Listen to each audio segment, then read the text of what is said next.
When you need to replace a toner cartridge, the system displays an alert message on the touch panel. You can add the cartridges to the system while it is powered on, but not while it is operating. Perform the following steps to properly replace a toner cartridge. Open the side cover by grabbing the recessed handle. Warning: potential damage.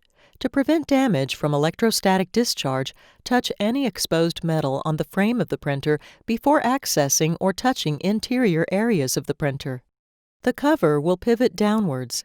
Do not try to access the toner cartridges with the cover in this hinged position.